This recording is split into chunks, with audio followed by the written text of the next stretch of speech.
8 goals, 4 assists. At 39 years old, walking 47% of the time. Almost half of every game, walking. Not pressing, not sprinting, not working without the ball like everyone else. Just walking, while the whole world watched. The question isn't whether Messi is good.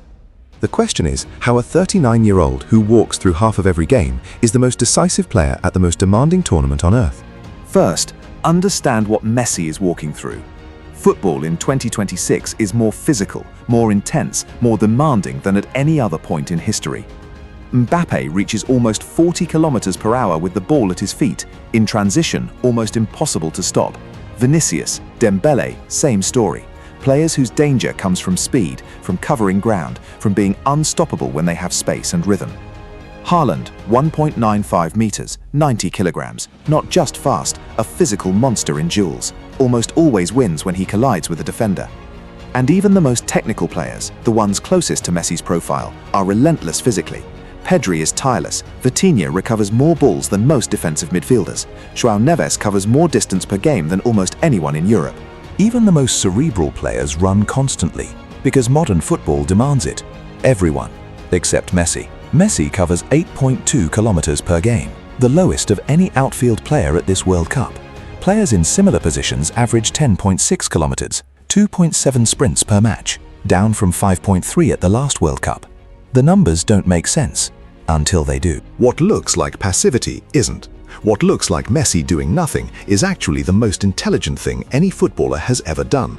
When Messi walks, he reads the game. He rotates constantly, analyzes the opposition, studies their movements, identifies the weaknesses in the defensive block, the spaces that are about to open. The moment the opposition will make the mistake, he will exploit. He collects data in his head, data no other player on the pitch has. Because no other player has the time or the energy to collect it. Because everyone else is running, pressing, making physical efforts that consume the cognitive capacity Messi is dedicating entirely to understanding the game. And when the ball finally arrives, Messi already knows exactly what to do. He's already decided, already read the situation. And because he's rested, because he hasn't spent energy running without the ball for 80 minutes, he executes that decision with a precision and quality that a 39-year-old simply could not have any other way. 25 shots at goal this tournament, 24 key passes leading to shots for teammates, walking. This didn't happen overnight. When Messi left for Miami, everyone assumed the same thing. Early retirement, enjoying his final years with friends in a low-pressure league, the body giving out. Then the MLS clips started appearing. Then the 2026 World Cup arrived, and Messi is still walking and still scoring. 8 goals, 4 assists, 7 games. This is not a coincidence. This is the result of years of planning. A transformation so complete, so calculated, so perfectly executed that the world is only now realizing what happened. He spent years building this version of himself, the most brilliant adaptation any athlete has ever made to the passing of time. But this doesn't work alone. For Messi to walk, someone has to run for him. Scaloni understood this perfectly. Look at Argentina's midfield.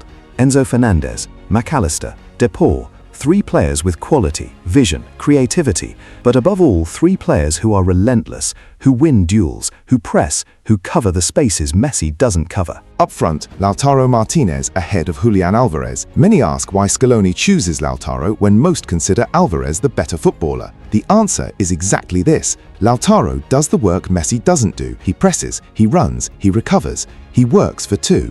And at the back, Romero, Lisandro Martinez, defensively minded fullbacks covering the vulnerability that Messi's passivity in the press creates. This is not accidental. This is a system designed perfectly around the 2026 version of Messi, not the version from 10 years ago, not the Barcelona version under Guardiola, not the version that was one of the fastest players on the planet. This one, the one that walks and still decides games. No player in the history of football has maintained this level for this long.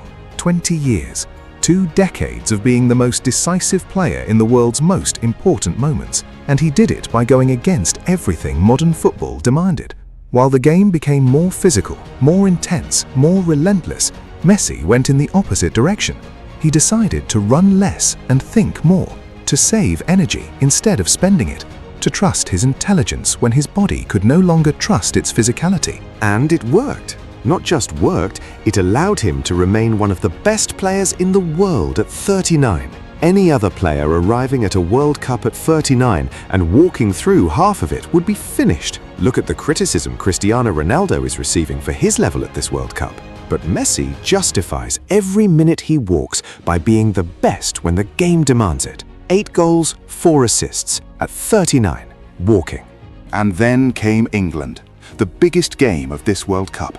A nation that hadn't been to a final since 1966, a rivalry spanning 6 World Cup meetings, defined by a left fist in 1986, by a red card in 1998, by 4 decades of waiting.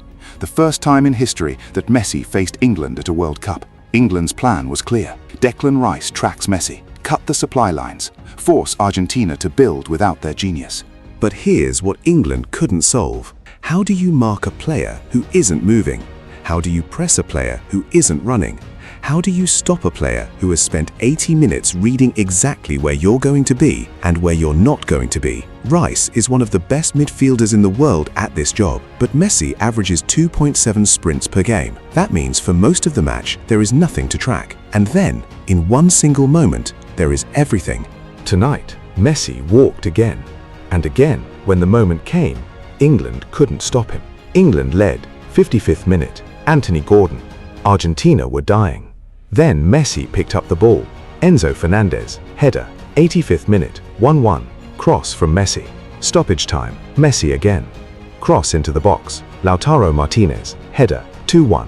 2 crosses, 2 goals, both from Messi, walking. 40 years of waiting, 1 night in Atlanta, and the same answer as always. Messi walked, Messi read, Messi decided, and when he moved, it was already too late. 2.7 sprints per game. Tonight, that was enough.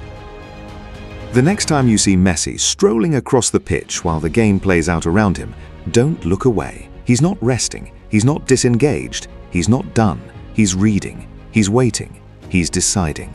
47% of the time, walking, and when he stops, it's already too late. 20 years, still walking, still the best.